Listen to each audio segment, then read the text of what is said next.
My name is Jonathan Mantell-Johnson. I'm a graphic designer and currently I'm a web designer at a company called Next Gen Leads. I got my BFA in graphic design at the great university of James Madison University in Harrisonburg, Virginia. And yeah, I've been lucky enough to be a graphic designer ever since. Graphic design is simply communicating ideas visually. Hi, I'm Henri Lucas, Willem Henry Lucas.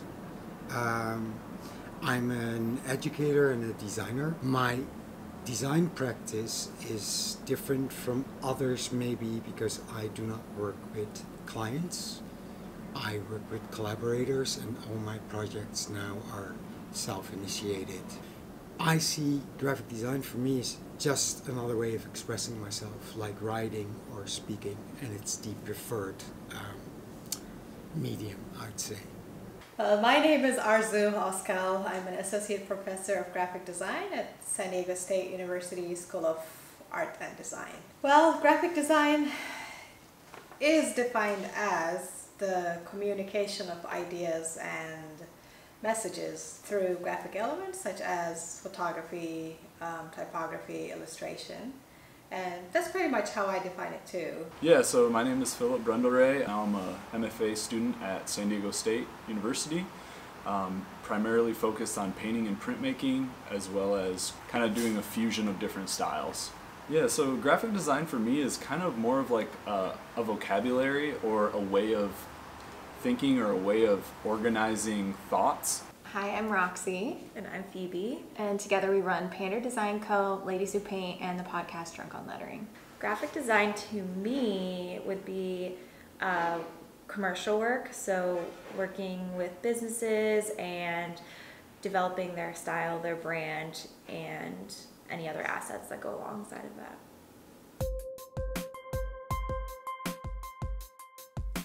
Graphic design, because like I was talking about, it's the most efficient way to communicate a message. I feel like because of that, it's the most commercially viable. And so because of that, the perception of what graphic design is definitely that it is not so much an art, but too much of a commercial practice. And that it is more of a marketing tool than, say, a medium or an art. I think people think of graphic design as a service. Designers give form to other people's thoughts and emotions. And the whole thing, that it actually is based on how pretty it looks, is something that I am super concerned about and also am not so interested about. Yeah, I think a lot of people don't really understand what graphic design is, especially if they're not in a creative industry. People usually just think of it as logos, but as we know, it's so much more. Like our business specializes in painting murals, and that's not typically something people think of when it comes to design. Yeah, signage, murals, floor graphics, packaging, it could be anything, but I don't think people necessarily walk into their grocery store and say, wow, there's so much graphic design in here. Well, I kind of think there's two different things there. It's like, on the one hand, I think it's been elevated a lot, whereas it's like a legitimate career in a lot of sense. But then on the other hand, with like the saturation of the market, I feel like it's also been cheapened a lot. So just with the amount of people that are doing it and how easy the tools have really made it to create certain types of graphic design. That's a great question. And that's a question that doesn't have one answer. Like if it's the rest of the world, if it's scientists, they have a different perception. If they are architects, they have a different perception, right? Like for scientists, I work with scientists a lot. Whenever I tell them I'm a graphic designer, they say, oh, do you do information visualization? So you make information more visually accessible for people, which is correct. When I tell my parents I was going to study graphic designer, they were like, oh, you're going to make advertisement, right? Which is also correct. If you go to an artist, they may say, oh, you're going to do client-based things and you're going to sell stuff, right? Because I think art has a tendency to see graphic design as a more client-based practice more than expression of ideas. So yeah, it changes from people to people or demographic to demographic. Yeah, I think we're definitely a little bit of both. We specialize in graphic design. We both went to school for graphic design, and we call ourselves a design business, but our medium is mostly paint, which is primarily an art form. So we have to we blur the lines between artists and designers, but I think we would consider ourselves mostly to be designers because whenever we're painting murals for clients, we are coming at it from a design perspective, and we create something that fits with their brand that's not necessarily our aesthetic or our style like a typical artist. I define, if I had to put it in terms of percentages, I would say 75% I am a graphic designer, 25% I'm an artist. When a project is presented to me or when I'm given a comp I think of it in terms of a graphic designer and what am I trying to communicate and how am I trying to make my stakeholders happy. And then the other 25% of the time I'm thinking, all right, what do I want to do? What do I want to create? What do I want to question myself? Which is the role of an artist, which is what an artist is supposed to do. I find that a difficult question. I think I know exactly why I make work. There's a lot of things that I have in common with an artist because I always looked at my body of work that I wanted to have control over. So in the very early stages of my career, I picked topics that I was interested in that I wanted to work for. The other thing that I was convinced about was that I wanted my body of work to document who I was as a person and show per year or per decade the topics that I was interested in as a person, which is a whole different mentality than talking about your career in a different way. It's so related to how an artist look at their work, I think. So yeah, maybe I am part artist. I find it really hard being trained as a graphic designer to say, oh, but I'm like an artist. I figure myself as more of an artist or someone who's making art for art's sake, less applied. Mm-hmm. So yeah, in my sense, I'm using tools from graphic design to make impactful statements and or try to at least, and then also bringing in that illustrative side. So I have a few different things that I'm culling from to kind of make graphic statements, but I would call myself more of a graphic artist instead of a graphic designer or just a fine artist. Well, I don't define myself. I used to define myself as an artist. No, first I defined myself as a graphic designer because I studied graphic design as an undergraduate. Then I was done with it, so I went back to grad school and I became an artist. I'm like, I'm not a graphic designer anymore, I'm an artist. Now I don't say I'm an artist or designer, I'm a creative practitioner because I borrow tools and methods from both. And I bounce back and forth, being more creative and expressive with artistic tools, or still do client-based stuff with more traditional forms of graphic design.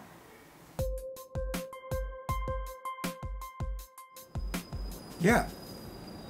I think I know many people that just have a design job at a firm from 9 to 5 and that can do an assignment within the requirements of it and not be involved emotionally with either the subject matter or what's at hand.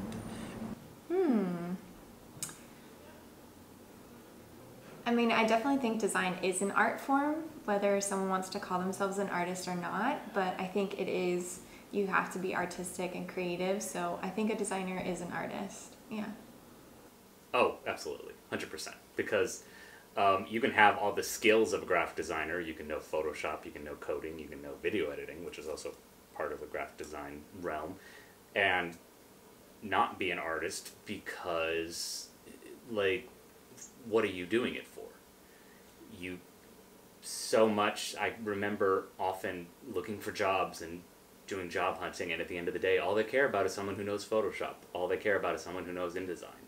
And they don't really care about your creativity or your artistic skills or your vision. And if you don't have that, are you really an artist? So yeah, I think it's totally possible to be a graphic designer and not an artist, because honest to God, a lot of people are looking for graphic designers. They're not looking for artists. So Yes, because I've done graphic design at corporations, but you can't really add anything from yourself to the communication, right? They give you the logo, they give you the color palette, they give you everything, and all you have to do is to follow their corporate branding outlines and like put things together. And there's not much art in it, right? You still need to make visually, aesthetically pleasing things, but I would not call that an art form. It's more of using the tools of technology and the grid and good typography and bringing something together to satisfy a client's requirement. There's nothing expressive in it.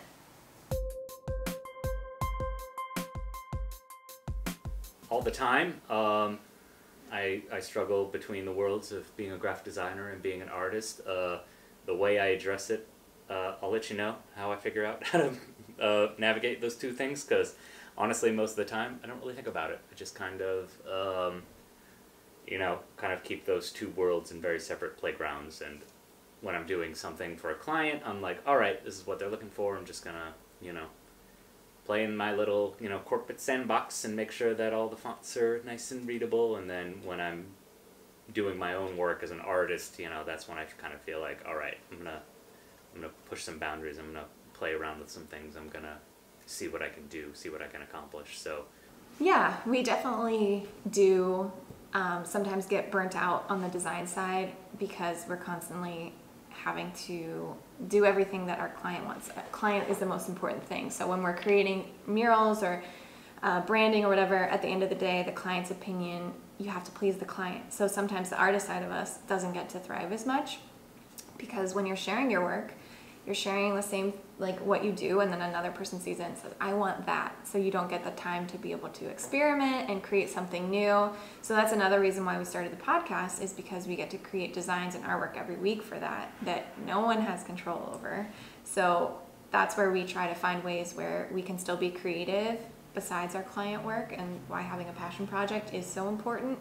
But yeah, the artist side definitely gets sometimes, overlooked because we have to please the client. And then the entrepreneur comes in and saying, time is money, so you don't want to spend so much time on the designing because you're only getting paid a certain amount for this project. So putting those limitations on yourself is really difficult, because you could finesse something forever and make it perfect, but is it worth it? So I kind of cross those boundaries all the time between the two worlds. I don't do a lot of client work, so that really affords me a lot of just ability to do what I want. So I don't struggle as much because I can easily kind of shift in and out of those worlds. Right, from early on, I had commissioned work because I had to need money for food and so on. But 30% of my income I always used to work on my art project. Yes, I have solo exhibitions with work that you cannot describe as graphic design anymore, which makes me an artist. But these things have always been, I've been always doing these things next to the design work. And so they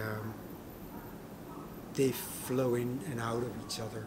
And now that I don't have commissioned work anymore, it really is my education job that will allow me to do this practice as I want.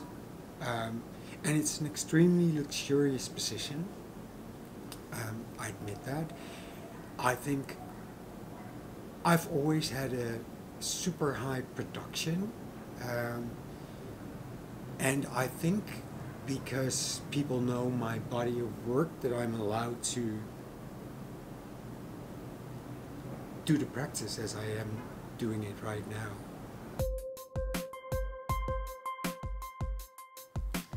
The future of graphic design is awesome. No, graphic design is a field that is constantly evolving. Like, it doesn't have a past. You know, yes, we do have a history of graphic design, and we start from cave paintings to, I don't know, Industrial Revolution to maybe Macintosh, right?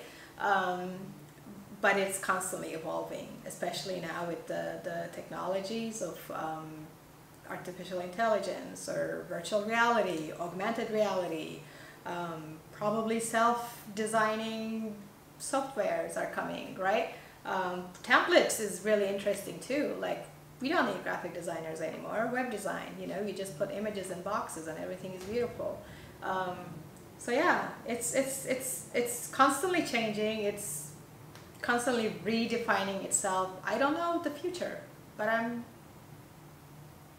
ready to evolve with everything happening.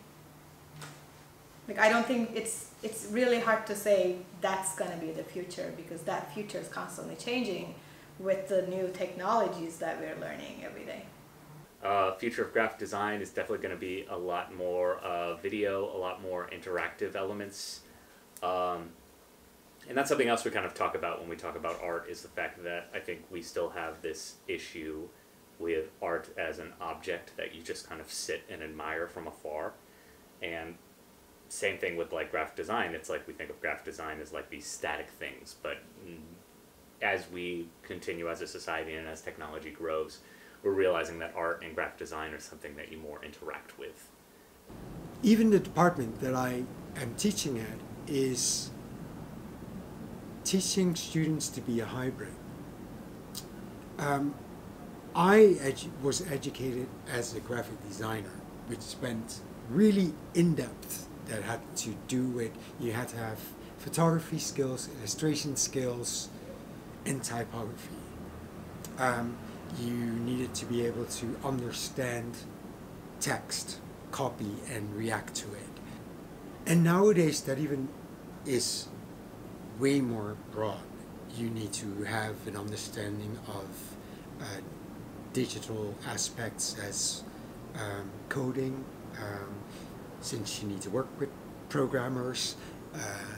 You need to have some knowledge of typography, but in the time that it is taught to you, which is 4 years, you see that people will have a hard time being an expert in any of these disciplines. That will change the market completely. I'm not sure if it's for better or for worse. Oh, how I can answer this question more precisely is the future of book design. Yes, because of websites, and yes, because of the digital, there will be way less printing. Also, we're going to run out of sources as paper. That's why I feel I need to make books that people will keep as an object and not throw out. It's kind of like you don't want the tree to die twice. It also needs to focus on what its qualities are next to the digital. It's basically when television was invented, people thought radio would die out, and radio actually needed to get better. That's what's going to happen with book design. My slight worry though is none of the art schools that I know of in the world are educating visual editors, people that are actually book designers and editors. It's like a dying generation. And if you look at the book designers now, they're kind of all my age. And there's very, very few people in this generation that even have the interest of just doing print. And that also has to do with the knowledge of offset printing or any print technique in general that's being less and less because people just use their own printers and everything comes out in CMYK. Yeah, I think experiential marketing has really pushed that envelope. So environmental design as well. We just keep seeing more exciting and crazier things out there, which has been really awesome for our business. We've participated in quite a bit. So popping up at a conference or a trade show or certain things is a way of people experiencing graphic design on the spot versus something more permanent or more basic like you'd see in packaging in the grocery store, as I mentioned earlier. So I think we're going to keep seeing it pushed to bigger, better limits. Comic-Con is a perfect example in San Diego. Those vinyl graphics that you see from floor to like the 86th ceiling of the building, you know, those didn't exist, I don't know, probably like 20 years ago. So like you're just going to keep seeing graphic design being bigger and better. Yeah, I think it's even more important now because social media and like millennials do not like to be advertised to, so design is taking on a whole new world where like you have to be creative, you have to do something that people want to engage with and take photos with. So I think design is more exciting than it's ever been because you get to have so much more fun. You have to be able to push the envelope and tell your clients like, let's do this thing instead of the traditional advertising route. So I think it's just, yeah, becoming more exciting, more important, and that's just graphic design. That's not even like industrial or interior or architecture. I guess the future of graphic design continues to blend with many different industries and many different forms of art in general. So many things either being made for the home or like clothing. They're so curated nowadays, and especially graphic designers are branching into so many different fields that I really see it start to blend very much so, and you're really curating products or curating lifestyles in a way more than you are just simply making posters or designing typefaces. So I really see those worlds blending a lot more as we move forward, as they already have.